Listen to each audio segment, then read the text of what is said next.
Happy birthday. 3, 2, 1. Hello everyone, আমি সুকন্যা চলে এসেছি একটা নতুন ব্লগ নিয়ে। আজকে হচ্ছে 1 ফেব্রুয়ারি, আমার birthday. Happy birthday to me. তো সকাল সকাল আমি আর লাল চলে যাচ্ছি বাজারে, কারণ বাড়ির জন্য একটু বাজার করব। আর রাত্রেবেলা ছোট্টখাটো নিজেরা মিলে, মানে বাড়ির লোক মিলে একটুখানি খাওয়া দাওয়া করবো, তার জন্য লাল ভালো ব্রোকলি। আর এই দেখো লাল অবস্থা, পচা একটা ব্রোকলি কিনে এনেছিল, মানে ভালোই এনেছিল, পরের দিন দেখে পচে গেছে। আজকে আমার এই ছোটো ছোটো বাচ্চাদের জন্য আমি একটু মাংস ভাত করব, আর বাইরের কিছু ডগের জন্য। তো দেখালাম, কারণ আমার মতো যারা দেখে মনে করো একটু বাইরের কুকুরদেরও একটু খাওয়ানো উচিত, তো তারাও একটু করতে পারো। তো গাজর আর এখানে 700 মতো মাংস রয়েছে। এই ছোটো হাঁড়িতে হবে না, তো আমি বড় প্রেশার কুকারে বসিয়ে দিয়েছিলাম। বাইরের কুকুর এবং আশেপাশে কিছু কুকুরদের আমি একটু খাওয়াতে চেয়েছি আমার বার্থডেতে। তো আমি ভালো করে ধুয়ে এগুলো বসিয়ে দিলাম প্রেশার কুকারে। তো ভাত তো রেডি হয়ে গেছে, দেখে নাও। এরকম চিকেন দেওয়া ছিল, চিকেন অনেকটাই দিয়েছি, পুরোটাই দিয়েছি। দিয়ে দুপুরবেলা ফার্স্টে আমি স্নান টান করে ঠাকুরকে পুজো দিয়ে আমি ওদের দিয়ে দিলাম। আমাদের বাড়ির বাইরে ছিল 3টে, আশেপাশেও আরও 6-7টা ছিল, মোটামুটি 10টার মতো কুকুরকে আমি খেতে দিয়ে তারপরে আমি চলে গেলাম হচ্ছে রেডি হয়ে, শাড়ি টাড়ি পরে। আমাদের একটা পুচকুর জন্মদিন ছিল, আমার একই দিনে 2জন জন্মেছি। তো ওই পুচকুর জন্মদিনের প্রোগ্রাম হচ্ছে, সেখানে আমরা নিমন্ত্রিত ছিলাম, চলে গেলাম।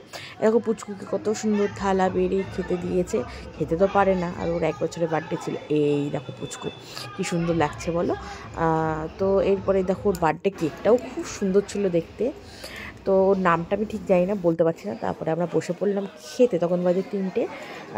তো দেখো মেনুও ছিল খুব সুন্দর। খেয়ে আমরা তাড়াতাড়ি লালকে বললাম আমার বার্থডেরও প্রিপারেশন নিতে হবে, তো চল। মাটন ছিল, ভীষণ টেস্টি হয়েছিল। আর এইদিকে দেখো আমি চলে আসলাম বাপের বাড়ি। আর তিন্নিরানি দেখো, এই যে পুরবি মেঘনা এখানে চাঁদপাড়ায় গান নাচ শিখতে যায়, ওখান থেকে আমাদের গিফট নিয়ে এসছে। তো তিন্নিরানি গিফটটা দেখো, আসো তুমি আসো, দেখাও কি গিফট এনেছে আমার জন্য। উরে বাবা কি সুন্দর! তোমার জন্য তা আনে না, কিন্তু তুমি পছন্দ করেছো না? কে পছন্দ করছে, বাবা না তুমি? এই দেখো আমার জন্য একটা গলার নিয়ে এসে সীতাহার। এটা শাড়ির সঙ্গে, বাবা আমি তো চুড়িদার পরেছি, চুড়িদার সঙ্গে ভালো লাগবে না, শাড়ি পরলে তখন পরবো, ঠিক আছে? থাক ঠিক আছে চলো, কেমন হয়েছে জানিও। আমি রেডি হয়ে গেছি, দেখো কেমন লাগছে বললো। এই চুড়িদারটা লাল দিয়েছে আজকে বার্থডেতে, একটু আগে কিনে এনেছে। তো কেমন লাগছে এই ড্রেসটা বলো।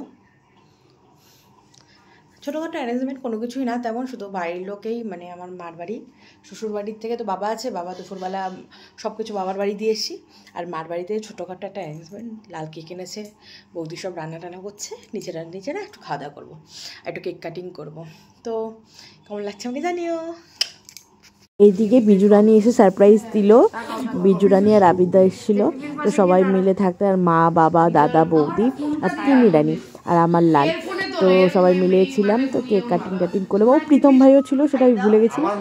তো কেকটা সবাইকে খাইয়ে দিলাম, দিয়ে আমরা অনেক গল্প করেছি। অনেক গল্প করতে খেতে আমাদের অনেক লেট হয়ে গেছে, পুচকুদের খেতে দিয়েছিলাম। আর বিজু আমার জন্য খুব সুন্দর একটা গিফট এনেছিল, একটা শাড়ি এনেছিল, সেটাও তোমাদের সঙ্গে শেয়ার করছি। এই গোলাপটাও বিজু দিয়েছে আমাকে, নিচের শাড়িটা আমাকে বিজু দিয়েছে, দাঁড়াও দেখাচ্ছি তোমাদের। বিজু আমাকে এই শাড়িটা দিয়েছিল, খুব পছন্দ হয়েছে। আর তিন্নিরানি, মানে তুমি তো জানো দাদা তিন্নিরানি নিয়েছিল, তিন্নিরানি পছন্দ করে এই মালাটা এনেছিল। একটা ছোট্ট বারবি পুতুলও দিয়েছিল আমার মা আমাকে পছন্দ করে, সেটাই আমার কাছে অনেক বড় গিফট।